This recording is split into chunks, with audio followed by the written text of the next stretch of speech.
ये सारा जो थीम होता है ना, जो लोकोक्ति वाला, इसमें सबसे पहला काम क्या करना है, उसके लैंग्वेज से उसकी मीनिंग को समझना है। और मीनिंग को समझने के बाद अगेन आपको फिर वही काम करना है जो आप जनरल एस्से में करते हैं। जो सबसे इम्पोर्टेंट मुद्दा होता है वो होता है आपका फिलोसफिकल थीम का। मैं देखता हूँ कि जो स्टूडेंट्स लिखते हैं इससे, उसमें ज़्यादातर वो चीज़ों को कहाँ ले जाते हैं, वो सोशल मुद्दों की तरफ लेकर जाते हैं, और वहाँ पर ही मार्क्स जो है ना वो थोड़ा-सा कम हो रहा है। तो फर्स्ट ऑफ ऑल एस्से का चयन करें कि कौन-सा एस्से आपको लिखना है, और उस एस्से का चयन करने के बाद उसका थीम डिसाइड। एक क्वेश्चन लिखा हुआ था कि आप एक ही नदी में दोबारा नहीं उतर सकते, ठीक है? अब एक ही नदी में दोबारा नहीं उतर सकते, इसका थीम क्या है? ना तो यह पानी से रिलेटेड है, ना तो ये नदी से रिलेटेड है।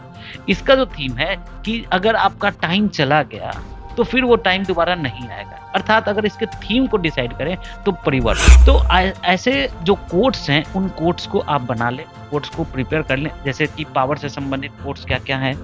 उसके बाद उनके एनेक्डोट्स तैयार करें। एनेक्डोट्स एक कहानी की तरह होता है, एक कोई चरित्र से संबंधित चीज़ें होती हैं, आप खुद से भी बना सकते हैं, जो जनरल लाइफ में जो भी चीज़ें देखी हैं, है ना? आपका जो देखने का नज़रिया है, पेपर जो आप पढ़ते हैं, वहाँ से एग्ज़ाम्पल्स निकलेगा।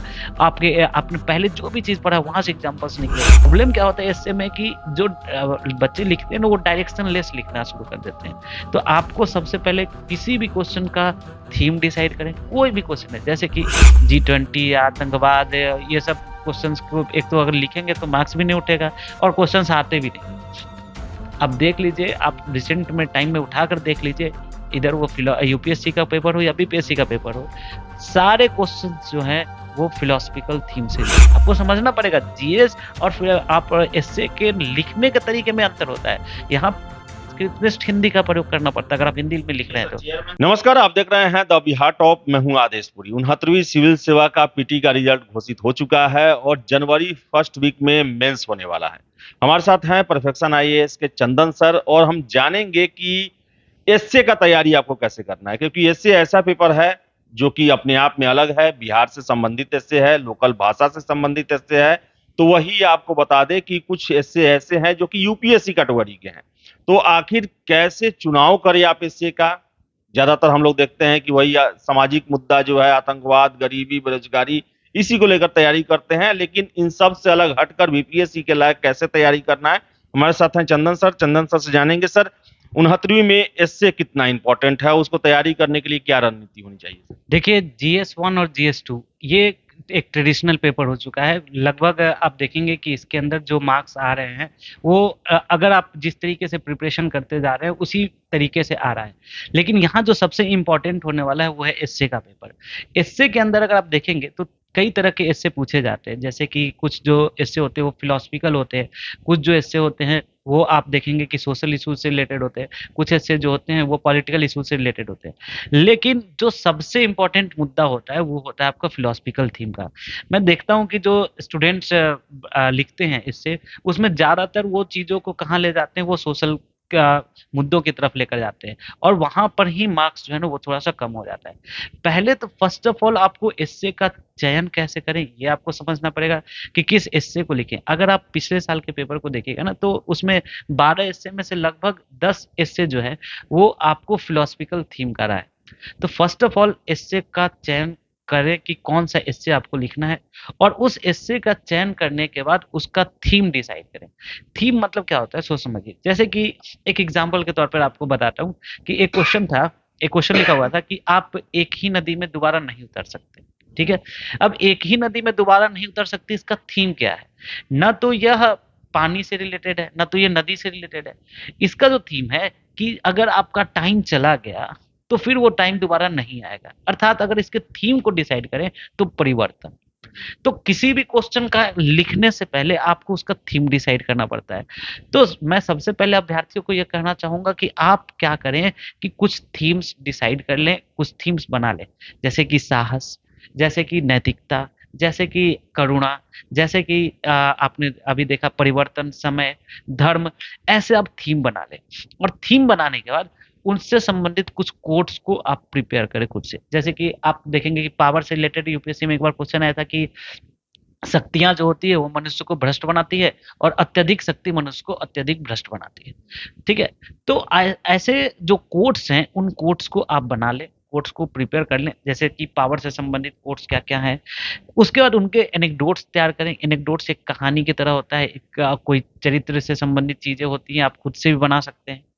कोट्स तैयार करें, एनेक्डोट्स तैयार करें और उसके बाद आप उसके ऊपर ब्रेनस्टॉर्मिंग तैयार करें। ब्रेनस्टॉर्म का मतलब क्या होता है, सोच समझिएगा। ब्रेनस्टॉर्मिंग का मतलब होता है कि आप उस क्वेश्चन में कितने डायमेंशंस में जा सकते हैं, उस डायमेंशन को तैयार करना। जैसे कि प्रॉब्लम क्या होता है कि यहाँ पर जब छात्र लिखना शुरू करते हैं, तो उनको यही नहीं पता होता है कि किस-किस डायमेंशंस में आपको आंसर्स लिखने हैं। तो आपको सबसे पहले जैसे कि परिवर्तन क्या है, पर जैसे मैंने आपको बताया कि आप एक ही नदी में दोबारा नहीं उतर सकते हैं। तो इसमें क्या होगा, आपको एक थीम क्या-क्या होंगे कि आखिर परिवर्तन क्यों होता है, ठीक है? आप एक ही नदी में दोबारा क्यों नहीं उतर सकते हैं? आपके पास जब अपॉर्च्युनिटी चला जाएगा, तो उसके क्या-क्या कॉन्सिक्वेंसेस हैं? अगर आपके पास जब क्या ये अपॉर्च्युनिटी आपके पास दोबारा आता है कि नहीं आता है? आ पाएगा कि नहीं आ पाएगा? तो ऐसे एक थीम बनाने के बाद उसकी ब्रेनस्टॉर्मिंग करें, उससे रिलेटेड जितने भी डायमेंशंस होते हैं, उन डायमेंशंस को ब्रेक करें और डायमेंशंस को ब्रेक करने के बाद आप क्या करें कि उससे संबंधित प्रश्नों को हल करने का कोशिश करें और उससे संबंधित एग्जाम्पल्स, ये बड़ा इंपॉर्टेंट होता है। कई बार आप और ये जो एग्जाम्पल्स है ये आपके जीएस पेपर से आपको निकलेगा। ये बहुत इंपॉर्टेंट होता है कि आप जीएस के पेपर से या आपने जो जनरल लाइफ में जो भी चीजें देखी हैं, है ना, आपके जो आपका जो देखने का नजरिया है, पेपर जो आप पढ़ते हैं वहां से एग्जाम्पल्स निकलेगा। आपके आपने पहले जो भी चीज पढ़ा वहां से एग्जाम्पल्स निकलेगा। आप जो इंपॉर्टेंट पर्सनालिटीज हैं जैसे कि महात्मा गांधी हो गए, महात्मा बुद्ध हो गए, चाणक्य हो गए, इनके आप इनके जो कर्म, इनके जो महत्वपूर्ण वक्तव्य है, वचन है, उसको यूज करें, तब जाकर आपका एक अप्रोप्रिएट आंसर जो है वो तैयार होता है। तो प्रॉब्लम क्या होता है इससे में कि जो बच्चे लिखते हैं ना वो डायरेक्शन लेस लिखना शुरू कर देते हैं। तो आपको सबसे पहले किसी भी क्वेश्चन का थीम डिसाइड करें। कोई भी क्वेश्चन है, जैसे कि लास्ट ईयर बीपीएससी में क्वेश्चन आया था कि आप पेड़ अपना जो पेड़ होता है वो अपना जंगल खुद तैयार करता है, वो किसी दूसरे के आकर जंगल को बसाने की कोशिश नहीं करता, इंतजार नहीं करता है। इसका मतलब क्या हो गया, इसका थीम क्या हो गया, सो समझिए कि अपॉर्चुनिटी, जो साहसी व्यक्ति होते हैं वो अपॉर्चुनिटी खुद से बनाते हैं। वो अपॉर्चुनिटी का वेट नहीं करते कि अपॉर्चुनिटी आएगा तब हम ये काम करेंगे। वो खुद से अपॉर्चुनिटी क्रिएट करते हैं और खुद से अपॉर्चुनिटी क्रिएट करके तब उसके ऊपर कार्य करते हैं।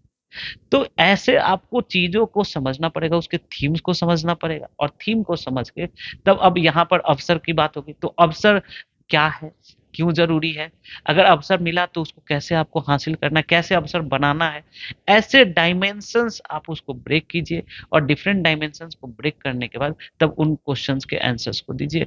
आप क्या करेंगे, आप इससे को सही तरीके से कर पाएंगे। तो यही मैं बोलना चाहूंगा कि पहले तो क्वेश्चन डिसाइड करना, फिलोसफिकल थीम का क्वेश्चन डिसाइड कीजिए, उसके बाद अपने कुछ बेसिक चीजों को डेवलप कीजिए, जैसे कि नैतिकता क्या है, नैतिकता क्यों जरूरी है, ऐसे करके 10-15 डायमेंशंस ब्रेक कीजिए। साहस क्या होता है, साहस कैसे आता है, किससे सीखते हैं, साहस का कुछ एग्जाम्पल्स देखिए, ठीक है। जैसे कि कई बार ऐसे लोग हैं, आप एपीजे अब्दुल कलाम का एग्जाम्पल ले सकते हैं। उन्होंने इंतजार नहीं किया कि अपॉर्चुनिटी उनके पास आएगा, उन्होंने खुद से अपॉर्चुनिटी को बनाया।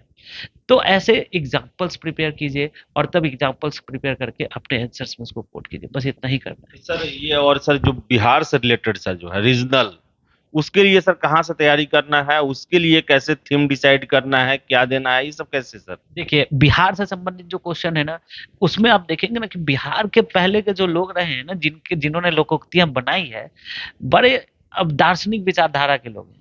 जैसे मन चंगा तो कठौती में गंगा, एक एग्जाम्पल मैं बता दूं। अब इसका मतलब क्या है, देखिए प्रॉब्लम ये भी वही एस्से है जो जनरल एस्से लिखा जाता है, जो फिलोसफिकल एस्से लिखा जाता है। इसके मैक्सिमम थीम जो है वो फिलोसफिकल होते हैं।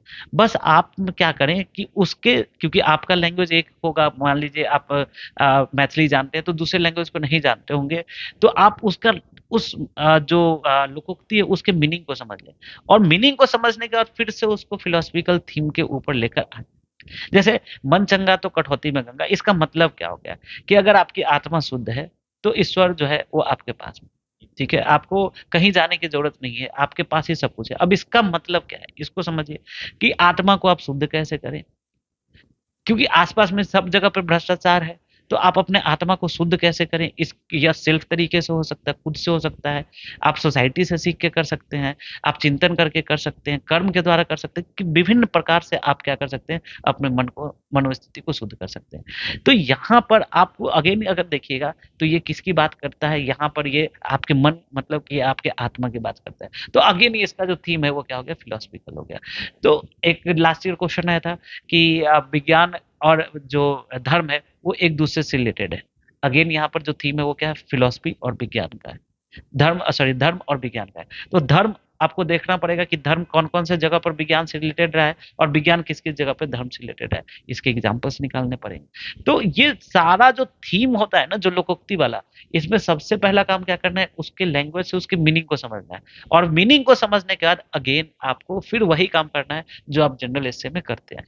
मीनिंग समझना बड़ा इंपॉर्टेंट है। तो मैं सभी अभ्यर्थियों को बोलना चाहूंगा कि पहले तो आप अपने आसपास के जगहों से सारी लोकोक्तियों को कलेक्ट कर लें, और उसके मीनिंग को समझने का प्रयास करें, और फिर उसका थीम अगेन फिर से वही थीम होगा। जैसे यहाँ पर क्या हो गया, आत्मा, इसका थीम आत्मा का शुद्धिकरण, इसका थीम हो गया। अब आत्मा के शुद्धिकरण का प्रोसेस क्या है, कैसे आप शुद्ध होंगे, कैसे आपका मनोस्थिति शुद्ध होगी, और जब मनोस्थिति शुद्ध होगी तो ईश्वर आपको खुद ब खुद कैसे प्राप्त हो जाएंगे, इन सारी व्यवस्थाओं को आपको क्या करना है, लिखना है। सर लिखने का सर किसमें कितना इंपॉर्टेंट रोल है, क्योंकि ये सब तो है कि थीम आप सोचे, आप ये सब किए, लेकिन इसको पन्ने पर उतार पाना ये भी एक बहुत कठिन काम होता है, और वो भी निरंतरता के साथ। तो उसको लेकर सर क्या करना हो? देखिए, सबसे पहला काम क्या है कि आप तब तक उत्तर को नहीं लिख पाएंगे इससे, कि जब तक कि आप उससे संबंधित प्रश्न नहीं बनाते। ठीक है? तो आप क्या कीजिए, मैं अभ्यर्थी को बराबर बताता हूँ कि जैसे आपने एनेक्डोट्स लिखा, उसके बाद उससे संबंधित ब्रेनस्टॉर्म करके 5 क्वेश्चन बना लीजिए। ठीक है? जैसे कि मन चंगा कटौती में गंगा, एक एग्जांपल के तौर पे। तो आत्मा का शुद्धिकरण क्यों आवश्यक है, मन का चंगा होना क्यों आवश्यक है, ठीक है, इसके क्या क्या बेनिफिट्स हैं, इसके क्या क्या लाभ हैं, अगर ये नहीं होता है तो क्या क्या समस्याएं आती हैं, और इससे अगर आपका मन शुद्ध है तो आप किस प्रकार से आप क्या कर सकते हैं, सभी चीजों को, ईश्वर को प्राप्त कर सकते हैं। ये 4 क्वेश्चन आपने बना लिए। अब प्रत्येक क्वेश्चन का आप सॉल्यूशन देने का कोशिश करें। प्रॉब्लम क्या होता है ना, कि आपको पता ही नहीं होता है कि हमको किस डायरेक्शन में जाना है।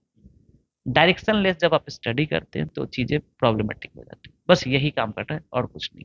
आपको क्वेश्चंस बनाना है, थीम डिसाइड किया, थीम डिसाइड करने के बाद उसका क्वेश्चन डेवलप करना है, और क्वेश्चन डेवलप करने के बाद आपको उसके आंसर्स लिखने हैं। बहुत आसानी से अगर आप कुछ प्रैक्टिस करेंगे, लगातार क्वेश्चंस को लिखेंगे, बहुत आसानी से आप इस चीजों, अब मैं अभी बोलूंगा जिनका भी 69th का पेपर है मेंस का, आप सभी से मैं ये कहूंगा कि एटलीस्ट एक दिन में एक एक एस्से लिखने का डेली कोशिश करें, और अभी जब एग्जाम काफी नजदीक आ जाए तो कम से कम 2 एस्से लिखने का कोशिश करें। इतना आप करेंगे 15-20 दिन में, अगर आप 15-20-25 ऐसे लिख लेंगे तो, और उसको सही तरीके से इवेलुएट करें। ठीक है? ये जो आप देखते हैं ना, कि आपने जैसा बोला अभी कि वो G20 आतंकवाद, ये सब क्वेश्चंस को एक तो अगर लिखेंगे तो मार्क्स भी नहीं उठेगा, और क्वेश्चंस आते भी नहीं।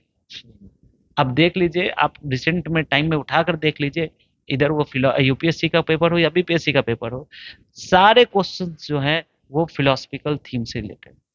और ज्यादा पता नहीं लोग पढ़ाते कैसे हैं, कि ज्यादातर जो क्वेश्चन पढ़ाते हैं वो ये हो गया, आतंकवाद, बिहार की समस्या क्या है, बिहार में गरीबी, अरे बिहार में गरीबी और समस्या जो आपको, ये बाढ़ की समस्या क्या है, सूखे की समस्या क्या है, तो ये जो है ये क्या है, ये आपका ये आपका जीएस का क्वेश्चन है। आपको समझना पड़ेगा जीएस, और फिर आप एस्से के लिखने के तरीके में अंतर होता है। यहाँ संस्कृत हिंदी का प्रयोग करना पड़ता है, अगर आप हिंदी में लिख रहे हैं तो। चेयरमैन साहब ने भी कहा था कि ये जीएस का एक्सटेंशन नहीं होगा। एक्सटेंशन नहीं, एग्जैक्टली, ये जीएस का एक्सटेंशन नहीं है। यहाँ से आपकी थॉट प्रोसेसिंग पता चलती है, आपकी विचारधारा पता चलती है। इसलिए मैं बोलता हूँ हर एक प्रश्न के अंदर, एक सिविल सर्वेंट के अंदर क्या होना चाहिए, जवाबदेहिता होनी चाहिए। एक सिविल सर्वेंट के अंदर क्या होना चाहिए, कि उसके वर्क में ट्रांसपेरेंसी, पारदर्शिता होनी चाहिए। तो आपको इस डिफरेंट क्वेश्चंस के थ्रू आपको दिखाना पड़ेगा कि आपके थीम में पारदर्शिता है, आपके विचारों में पारदर्शिता है, आपके सोच में पारदर्शिता है, आपके काम में जो है वो पारदर्शिता है, आप खुद जवाबदेह पर्सन है, आपके अंदर एक कंपैशन है, करुणा है, सहानुभूति है। क्योंकि एक सिविल सर्वेंट के अंदर जो जो एट्रीब्यूट्स का रिक्वायरमेंट होता है, जो जो गुणों की आवश्यकता होती है, उन गुणों को आपको अपने एस्से के माध्यम से दर्शाना पड़ेगा, तभी जाकर आपका सिलेक्शन होगा। अदरवाइज फिर आप कुछ कुछ लिखते रहिए और मार्केट में इधर से उधर बौखलाते रहिए, आपका काम नहीं होने वाला है। ठीक है? फिर अगली बार फिर लिखेंगे, फिर कहेंगे कि कुछ नंबर से छूट गया, फिर अगली बार फिर लिखेंगे, फिर कहेंगे कुछ नंबर से छूट गया, क्योंकि आपका जो टारगेट है, उस टारगेट के ऊपर आप क्या नहीं कर पा रहे हैं, काम नहीं कर पा रहे हैं। आपको समझना पड़ेगा, और जब तक आप समझेंगे नहीं, आप उत्तर नहीं लिख पाएंगे। बस इतना ही कहूँ। तो चंदन सर थे और इन्होंने बताया, पूरे विस्तार से बताया कि आपको कैसे एसए का तैयारी करना है और कहाँ पर चूक होती है। तो इन सब चीजों का ध्यान रखें, क्योंकि एसए बड़ा ही डिसाइडिंग है, ऑप्शनल हट चुका है। और एसए में अगर आप अच्छा अंक लाते हैं तो वो आपको एक अलग जो है एज दे सकता है, जो कि आपके फाइनल सिलेक्शन में काफी सहायक होगा। तो चंदन सर थे और इन्होंने बताया, और वैसा पालन करें आप। आशा करते हैं कि इसका फायदा आपको जरूर होगा। फिलहाल इस वीडियो में इतना ही। वीडियो पसंद है लाइक शेयर करें, हमारे चैनल द बिहार टॉप को सब्सक्राइब जरूर कर लें। धन्यवाद।